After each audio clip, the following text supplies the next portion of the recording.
Quelle retombée d'un partenariat commercial entre Fêtières du Royaume du Maroc et de la Côte d'Ivoire? C'est le sujet du jour de votre magazine Éco-Débat. Nos deux invités sont M. Saad El Hamzaoui, président de la Chambre de commerce et d'industrie du Maroc en Côte d'Ivoire. Face à lui, M. Youssouf Traoré, secrétaire général adjoint de la Fédération nationale des acteurs du commerce de Côte d'Ivoire, FENACSI. Merci, monsieur, d'avoir répondu à notre invitation. Merci, monsieur Max. Alors, je commence par vous, monsieur Saad El Hamzaoui. Vous représentez aussi le patronat marocain en Côte d'Ivoire. Et comment fonctionne la Chambre de commerce et d'industrie du Maroc en Côte d'Ivoire? Je vous remercie de votre invitation qui nous permet de donner des informations concernant la Chambre du commerce et de l'industrie marocaine en Côte d'Ivoire. Cette chambre a été créée depuis 2013 à l'initiative d'un groupement d'hommes et de femmes d'affaires, des entrepreneurs marocains résidant en Côte d'Ivoire et qui ont décidé de rassembler leurs efforts afin de créer cette chambre de commerce qui sert de relais entre les opérateurs économiques et l'État de Côte d'Ivoire et le Royaume du Maroc. Alors, et qu'en est-il de votre organisation avec la Chambre du commerce et d'industrie de Côte d'Ivoire? Écoutez, nous avons de très bons rapports avec mon collègue Fama Touré qui est un aîné. Et à chaque fois que le besoin se fait sentir, je ne manque pas de lui passer un coup de fil pour échanger avec lui. Nos rapports sont très fraternels entre la Chambre du commerce marocaine et sa consoeur ivoirienne. Alors, je me tourne vers vous, M. Youssouf Traoré. Vous êtes le secrétaire général adjoint de la Fédération nationale des acteurs du commerce en Côte d'Ivoire. Alors, quel est le rôle de cette fêtière? Parlez-nous un peu de ses spécificités. Merci, cher frère, de nous avoir invités sur ce plateau.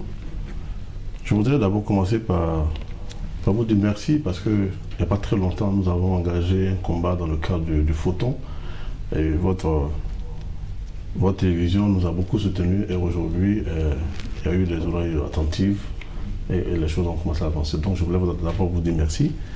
Et pour revenir en arrière, la Fédération nationale des commerçants des acteurs du commerce de Côte d'Ivoire, présidée par le député maire d'Adjamé, Smoro Farikou, est à la tête de cette fédération depuis pratiquement 15 ans maintenant. Et je vous dis qu'avec l'arrivée de Farik Smoro, la fédération est en train de bouger. Dans ce sens qu'aujourd'hui, nous avons pratiquement 200 structures, c'est-à-dire organisations syndicales et coopératives qui se sont affiliées à la FENACSI. Donc qui fait aujourd'hui de la FENACSI la fêtière dans le secteur du commerce, l'interlocuteur privilégié entre l'État de Côte d'Ivoire et les opérateurs économiques du secteur. Et aujourd'hui, la fêtière que nous sommes en train de se consolider a beaucoup d'atouts. Nous avons l'occasion de rentrer dans les détails selon les questionnaires qui vont arriver. Et donc, je voulais m'arrêter là pour vous présenter la financière en tout cas. D'accord, on y reviendra tout à l'heure. Monsieur Saad El Hamzaoui, je répète, vous êtes ici en tant que président de la Chambre de commerce et d'industrie du Maroc en Côte d'Ivoire. Vous représentez, comme je l'ai dit tantôt, le patronat marocain en Côte d'Ivoire. On s'en souvient, le 22 octobre dernier, après N'Djamena et Lomé, il y a eu l'installation d'une antenne de la Chambre de commerce et d'industrie et de services au sein de la Chambre de commerce et d'industrie en Côte d'Ivoire. Alors, pourquoi cet accord? Alors cet accord... Déjà, on a parlé de promotion de la région de Dakhla-Oued Tarab. Voilà, pourquoi cet accord? Alors le partenariat qui a été signé entre la Chambre du commerce l'industrie marocaine en Côte d'Ivoire et sa consoeur le CACS, c'est dans le but de faire la promotion de nos provinces du Sud. Nos provinces du Sud qui représentent une grande vitrine du Royaume du Maroc. C'est la région d'Dakhla-Oued Tarab, c'est la porte d'entrée sur nos provinces du Sud et dans notre très cher Sahara marocain. Et cela a plusieurs axes. La région d'Dakhla-Oued Tarab présente plusieurs atouts aux investisseurs étrangers qui souhaitent venir investir dans nos provinces du Sud et plus précisément à Dakhla-Oued Tarab. Il y a plusieurs domaines d'investissement dans cette région. D'abord, c'est au niveau du domaine de la pêche, au niveau du domaine de l'industrie. Vous savez que cette région est en train d'être bâtie et on a aujourd'hui le deuxième port, le plus grand port d'Afrique après celui de Tangemet qui est en train d'être achevé dans cette région. Il y a beaucoup de facilités d'aide aux investisseurs étrangers qui le souhaitent à travers le CRI. C'est le Centre régional d'investissement de Dakhla Ouad Dahab qui accompagne tous les investisseurs qui souhaitent venir s'implanter dans cette région, dans nos provinces du sud du Sahara marocain. Alors, et qu'est-ce que cette région peut représenter pour un acteur de la FENACSI par exemple, un acteur de la Fédération nationale des acteurs du commerce de Côte d'Ivoire? Aujourd'hui, Dakhla Ouad Dahab, cette région peut présenter d'énormes atouts concernant les opérateurs ivoiriens que j'incite et que j'encourage à aller. Et d'ailleurs, il y a le 13 et 14, il y a les Business Day de Dakhla Ouad Dahab qui vont se dérouler et qui vont abriter plus que 150 intervenants dans divers domaines d'activité économique. Donc, tous nos frères ivoiriens qui souhaitent qui sont intéressés par cette région, je les invite à prendre contact avec nous dans la Chambre du commerce et de l'industrie marocaine en Côte d'Ivoire. Nous allons les aider à avoir les contacts nécessaires pour se rendre dans cette région du sud du Sahara marocain. Et je pense qu'il y a beaucoup de facilités, d'accompagnement au niveau du foncier par exemple, dans la logistique. L'État marocain a consenti beaucoup d'efforts dans ce domaine, la région aussi, concernant l'accompagnement de tous les entrepreneurs qui souhaitent investir au Dakhla Ouad Dahab. Alors, M. Youssouf Traoré, voici un peu les atouts présentés. Comment, vous, à votre niveau, comment vous pourrez en bénéficier? Alors, il faut le dire, aujourd'hui, nous sommes organisés, comme je l'ai dit. Parce qu'il a parlé du volet pêche, vous êtes très impliqué au niveau de la FENACSI sur ce secteur-là. Comment essayer de rentabiliser cela? Alors, tout à l'heure, le président de la Chambre vient de nous parler d'une rencontre et qui pourra éventuellement nous mettre en rapport avec deux partenaires. Et comme je vous disais tantôt, la FENACSI, aujourd'hui, est en train de s'organiser, à prendre les choses en main, véritablement dans le cadre de l'insertion des jeunes dans le secteur du commerce. Et donc, c'est ce qui étant, nous avons créé la représentation de la FENACSI au niveau du port pour prendre les choses en main. Et dans ce cas, nous avons constaté qu'il y a beaucoup à faire dans le cadre de l'importation et au niveau de la pêche. J'en parle parce que c'est un secteur qui est porteur et qui est intéressant pour nous. Et à ce niveau, par exemple, quelles sont vos insuffisances? Alors, nos insuffisances à ce niveau, il y a la formation, qui est un élément important pour nous, et il y a l'acquisition du matériel, en fait. Et si vous voulez, aujourd'hui, nous sommes dans le domaine, nous sommes l'un des plus gros consommateurs au niveau du thon.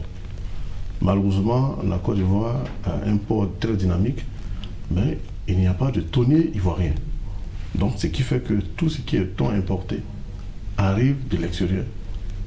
Et ça ne facilite pas la maîtrise de coûts sur le marché intérieur. Donc, ce qui fait qu'il y a beaucoup de spéculation. Et à ce niveau, nous pensons que le Maroc est un grand pays et pourra éventuellement nous aider dans ce domaine. Et ça, c'est vraiment quelque chose de très important aujourd'hui par rapport à l'acquisition, soit des thoniers ou des cargos. Et franchement, c'est vraiment l'objet même de notre présence aux côtés de la Chambre de commerce marocain afin qu'ils puissent nous aider à ce niveau-là. Alors, vous avez parlé du volet portuaire. On s'en souvient, le 27 octobre 2014, il y a eu une signature à Tanger d'une convention du partenariat entre l'Institut supérieur d'études maritimes, ICM de Casablanca, et l'Académie régionale des sciences et techniques de la mer dans le domaine de la formation et de la recherche maritime. Alors, est-ce que vous pouvez nous en dire plus sur cette convention qui certainement devrait toucher le secteur duquel vous parlez, c'est-à-dire la pêche? Effectivement, il de redynamiser un peu ce secteur-là. Quels sont les acquis 2014, 2023? Aujourd'hui, est-ce que vous en bénéficiez concrètement? Pas totalement. C'est vrai qu'il y a eu la signature de l'accord, mais il faut le dire, l'Académie régionale est une institution importante qui procède à la formation des techniciens dans le domaine maritime. Mais ce qui est intéressant pour nous, c'est que nous sommes partenaires avec l'Office ivoirien des chargeurs. Et l'Office ivoirien des chargeurs, dans cet accord, est signataire d'un accord pour créer un corridor entre l'État marocain et l'État ivoirien. Et c'est ce corridor-là qui a été mis en place. Et nous sommes en train de regarder avec l'Office ivoirien comment rendre ce corridor performant par rapport à nos échanges. Et donc, l'OIC, qui est un conseil des chargeurs que nous sommes, donc nous demandons à ce que la Chambre de commerce s'implique véritablement avec l'OIC pour que nous puissions en bénéficier véritablement, parce que ce corridor va nous aider à aller véritablement vers les échanges. Alors, vous avez parlé de l'OIC, des différentes opportunités que vous avez présentées. Alors, quels sont vos atouts desquels pourront d'ailleurs bénéficier les entrepreneurs africains, je vais dire en général, et les Marocains en particulier au niveau de la FENACSI? Alors, les atouts au niveau de la FENACSI, c'est que la FENACSI est représentée sur l'ensemble du territoire. Et vous savez, fabriquer un produit, ce n'est pas le plus difficile. Mais comment faire la distribution? Et à ce niveau, la FENACSI a un réseau très important dans le cadre de la distribution. Donc, les partenariats avec nos homologues marocains vont nous permettre de faire écouler effectivement les produits marocains qui viendront vers la Côte d'Ivoire. Et ça, c'est très important dans la fabrication. Et donc, nous sommes à la recherche de solutions de partenariat parce que la Côte d'Ivoire n'est pas un pays très industrialisé, contrairement au Maroc. Et donc, il y a beaucoup de potentialités pour quelqu'un qui connaît déjà le Maroc. J'ai eu la chance d'y aller plusieurs fois. Donc, je pense qu'il y a beaucoup de choses à faire à ce niveau. Et donc, comme je le disais tantôt, dans le cadre de la distribution, la FENACSI a un réseau pour pouvoir faire écouler ce genre de produits. Donc, voilà ce que je voulais. Alors, Président, je viens vers vous. Vous avez parlé de la région d'Arla, de différentes potentialités économiques que cette région présente. Mais j'insiste encore. Pourquoi forcément Dakhla ou Dahab? Écoutez, Dakhla ou Dahab, comme je vous l'ai dit tantôt, c'est une région dans nos provinces du Sud, dans notre Sahara marocain. Et vous savez, sous l'impulsion de Sa Majesté, que Dieu l'assiste, ces régions ont bénéficié d'un apport exceptionnel concernant les ressources pour les investissements dans ces régions-là. Et aujourd'hui, nous retenions les fruits de ces investissements.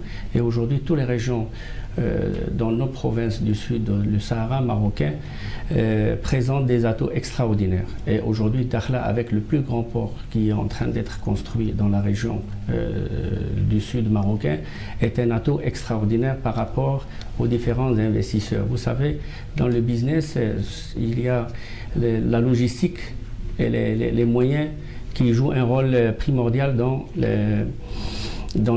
la réussite des différentes activités économiques. Et aujourd'hui, avoir par exemple des lignes maritimes entre le Maroc et la Côte d'Ivoire qui font 7 jours parfois, 9 jours parfois, 14 jours parfois, vous avez raccourci les délais des livraisons de vos marchandises par rapport à des destinations aussi lointaines que la Chine, la Turquie, l'Égypte, le Liban ou ailleurs.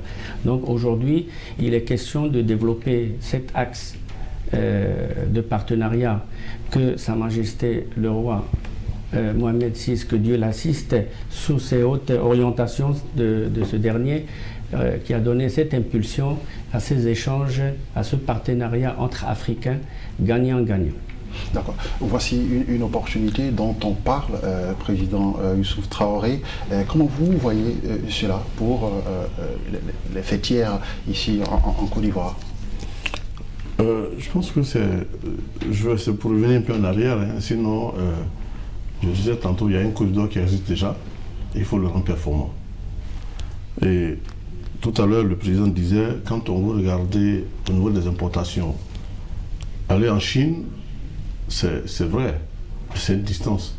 Mais le Maroc étant un pays frère à la Côte d'Ivoire, compte tenu des relations que nous lient, et avec le rapport entre le président de la République, son Excellence Hassan Ouattara, et le roi du Maroc, qui fait beaucoup ici, je pense que nous, les opérateurs économiques, nous pouvons permettre à ce corridor d'être efficace si nous travaillons la main dans la main.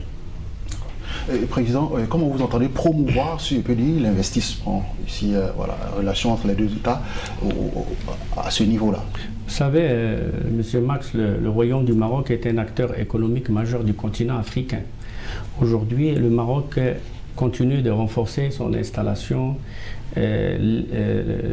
pousser ses investisseurs à venir investir en Côte d'Ivoire. Aujourd'hui, nous avons plus d'une trentaine de grandes entreprises marocaines qui sont sur le sol ivoirien ici, et tout cela grâce à l'impulsion que Sa Majesté a donnée depuis 2013. 2013. Aujourd'hui, le Maroc figure parmi le trio de tête des pays investisseurs privés ces 5 dernières années, avec à peu près 313 millions d'euros, qui est l'équivalent de 210 ou 215 milliards de francs CFA, qui est une somme qui n'est pas négligeable dans le domaine privé. Cela résulte du fait que la destination Abidjan, qui est un hub régional et qui est beaucoup prisé, et nous, notre rôle au niveau de la Chambre du commerce et de l'industrie marocaine en Côte d'Ivoire, avec le conseil d'administration de cette chambre et notre président d'honneur, M. Abdelmelek Tani, son excellence ambassadeur de Sa Majesté en Côte d'Ivoire, qui nous aide énormément dans ce que nous sommes en train de faire comme travail au niveau de la Chambre du commerce, nous essayons de jouer ce rôle de croix de transmission entre les investisseurs marocains et leurs partenaires ivoiriens. Et je souhaite que aussi au niveau de cette balance, nous trouvions aussi des investisseurs ivoiriens qui souhaitent aller investir au Maroc et surtout aussi dans ces régions du Sahara marocain auxquelles notre consoeur, la Chambre de commerce et de services, est prête à nous accompagner avec le CRI et le président de la région de Ouad Dahab aussi, qui est disposé à nous aider. Je pense que c'est l'occasion que vous m'offrez de demander au président qu'on puisse avoir une séance de travail, voir un peu quels sont les besoins des investisseurs ivoiriens qui souhaitent aller voir un peu du côté de notre Sahara marocain et de nos provinces du Sud. Et nous allons jouer ce rôle de croix de transmission entre les investisseurs ivoiriens et les autorités de Dakhla Ouad Dahab afin de faciliter leur installation, puisque la région Dakhla Ouad Dahab leur donne la possibilité d'acquérir du foncier avec beaucoup d'avantages fiscaux. Et aujourd'hui, le gouvernement marocain et l'État marocain insistent sur cet état de fait parce que c'est cette image et c'est cette vision de Sa Majesté le roi Mohamed VI, que Dieu l'assiste, ce partenariat entre Africains et que chacun de nous puisse en tirer profit. C'est cet partenariat gagnant-gagnant tant souhaité par le roi Mohamed VI, que Dieu l'assiste. Alors, il a parlé de partenariat gagnant-gagnant pour rendre le volet investissement plus attractif. Ici, au niveau du secteur du commerce, comment vous souhaitez, vous envisager redynamiser ce secteur et le rendre plus attrayant aux yeux des investisseurs marocains en particulier et africains en général?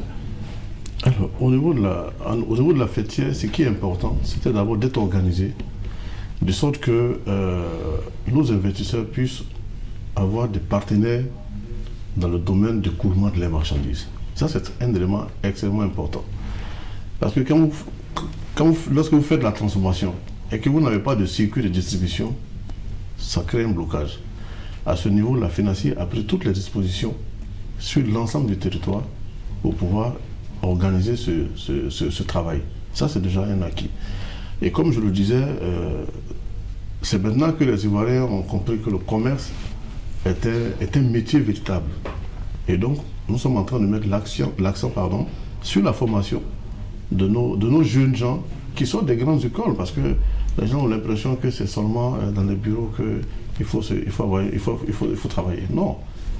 Il y a le commerce qui est un élément, qui est un métier important qui peut nous permettre de faire avancer la Côte d'Ivoire au rythme souhaité par son Excellence le Président de la République. Donc vraiment, nous sommes en train de regarder dans ce cadre-là comment accompagner tout ce qui arrive, de sorte qu'un opérateur qui vient pour investir en Côte d'Ivoire ne soit pas grugé. D'accord. Et de quoi je parlais tout à l'heure de rendre le visage du commerce ivoirien plus attrayant, c'est parce que dans ce secteur en général, on sait que l'informel y est pour beaucoup. L'informel occupe une place de choix. À ce niveau, est-ce que vous y avez pensé? Effectivement, c'est pour ça que nous avons mis en amont la formation. Parce que quand vous regardez au niveau du secteur... Parce qu'aujourd'hui, quand on parle du secteur du commerce, bon, voilà, c'est de la débrouilladise, voilà, c'est l'activité qu'on peut faire. À tout moment, voilà, c'est juste la porte d'à côté, c'est l'école peut-être de la seconde chance. Comment aujourd'hui rendre tout ça formel? Est-ce que vous y avez pensé en perspective? Non, nous ne sommes plus en train de penser, nous sommes en train de faire. Nous avons commencé déjà à organiser les différents groupements. c'est-à-dire les différents secteurs en groupement. C'est ce qui n'existait pas à l'époque. Quand vous prenez dans le domaine du vivrier, les femmes du secteur du vivrier sont en train d'organiser par la FENACSI. Et à ce niveau, il y a des formations que nous sommes en train de leur donner pour que chacun puisse comprendre le bien fondé de son métier. Et donc le secteur informel, qu'on disait secteur informel, est en train de prendre petit à petit, en train de disparaître. Donc grâce à la FENACSI aujourd'hui, quand vous partez à l'intérieur, vous allez comprendre que les coopératives sont en train d'être mises en place et en tout cas dirigées par la FENACSI. Voilà. Au niveau des transactions, au niveau de l'intérieur du pays, comment ça se fait? Est-ce que les délégués, quels sont vos échanges avec les délégués, tout ça? Comment ça se fait? Comment est-ce que vous êtes organisé à ce niveau? Nous n'avons pas de délégués, nous avons des secrétaires de section. Les secrétaires généraux de section qui encadrent les opérateurs économiques. Et à ce niveau, vraiment, nous avons des secrétaires de section conscients de la tâche à leur confier parce que c'est des élus. Il n'est pas secrétaire de section pour quelqu'un qui est choisi, c'est quelqu'un qui est élu par l'ensemble des opérateurs économiques qui constituent le commerce dans sa zone. Donc une fois élu par ses membres, vous n'avez pas d'autre choix que de vous mettre à la disposition de ces membres-là. Et c'est ce que la direction de la FENACSI essaie de coordonner avec tous les secrétaires de section et je pense que ça se passe bien. Alors, qu'est-ce qui fait, M. Saad Hamzaoui, qu'est-ce qui fait la particularité du label marocain en matière de commerce? Écoutez, au niveau du commerce, au niveau du Maroc, comme le président l'a dit, c'est un domaine qui est très structuré par le ministère et les différentes associations concernant ce domaine. Et je pense que la formation y est pour beaucoup. Vous avez parlé tout à l'heure, le frère a parlé des femmes entreprenantes dans le domaine de la pêche. Je voudrais signaler qu'il y a quelques années, le roi du Maroc a offert le quai de débarcadère de Lokodjo et celui de Grand Lao. Et toutes ces actions-là, ça s'inscrit dans la fraternité qu'il y a entre le royaume du Maroc et Sa Majesté Mohamed VI, et que Dieu l'assiste, et le président Ouattara. Et c'est des dons qui ont été faits pour des femmes afin de les sortir de l'informel, pour qu'ils soient mieux organisés. Et je pense que les actions doivent être menées dans ce sens-là. C'est le salut de tous les Africains et dans ce sens-là. D'accord. M. Saad, quelles sont aujourd'hui les dispositions que vous allez prendre pour dynamiser vos échanges, redynamiser vos échanges avec la FENACSI, par exemple? Vous savez, aujourd'hui, je peux dire que les activités de la Chambre du commerce... Parce qu'on vous semble plus ouvert avec la Chambre du commerce et d'industrie de Côte d'Ivoire. Et avec la FENACSI, par exemple, qu'est-ce que vous allez faire pour redynamiser vos rapports? Non, je pense que c'est l'occasion de s'ouvrir à la FENACSI aussi et d'avoir des échanges francs et fraternels, de voir qu'est-ce qu'on peut leur apporter et qu'est-ce que nous aussi on peut leur apporter concernant tous les opérateurs ivoiriens qui souhaitent développer leur business au Maroc. Nous sommes là pour ça et d'ailleurs j'invite mon très cher frère président à prendre contact avec moi. Je suis à votre entière disposition. Le conseil d'administration de la Chambre du commerce et de l'industrie marocaine, que je salue par cette occasion, est disposé à échanger avec vous, à trouver des partenaires marocains qui peuvent vous accompagner dans votre domaine d'activité. Vous savez que le Maroc est un pays très riche au niveau de la pêche, au niveau de l'océan Atlantique et surtout dans la région d'Akhla ou Dahab. C'est une opportunité pour les Ivoiriens et aussi pour leurs partenaires marocains. Je pense que peut-être il est temps de redynamiser ces échanges-là dans l'intérêt des deux parties. Monsieur Oussous Traoré, le président a parlé d'une éventuelle collaboration en perspective. Aujourd'hui, quels sont les grands axes sur lesquels vous allez travailler au niveau de la FENACSI dans les semaines ou les mois à venir? Alors, au niveau des grands axes, il faut reconnaître que le président Farik et son conseil d'administration est en train de travailler véritablement pour les opérateurs économiques. Et vous allez comprendre qu'au niveau de la FENACSI aujourd'hui, nous sommes en train de nous battre, de sorte qu'un commerçant qui travaille à la fin, parce que généralement les commerçants ne vont pas à la retraite, mais quand même, après quelques années de service, il est aussi important que le commerçant puisse être propriétaire d'une maison. Et donc aujourd'hui, la FENACSI a lancé une opération, un commerçant, un logement. Ça, c'est un instrument très important pour nous. Et à côté de cela, nous sommes en train de mettre en place la création d'une mutuelle pour les acteurs du commerce. Et c'est des choses qui n'existaient pas. Et puis la création d'une microfinance. Parce qu'il faut le dire aujourd'hui, même pour un commerçant qui fait un chiffre d'affaires de 20, 10, 15 millions, pour avoir un prêt au niveau de la banque, c'est beaucoup de difficultés. Parce qu'on vous demande tellement de garanties que souvent le commerçant n'arrive pas.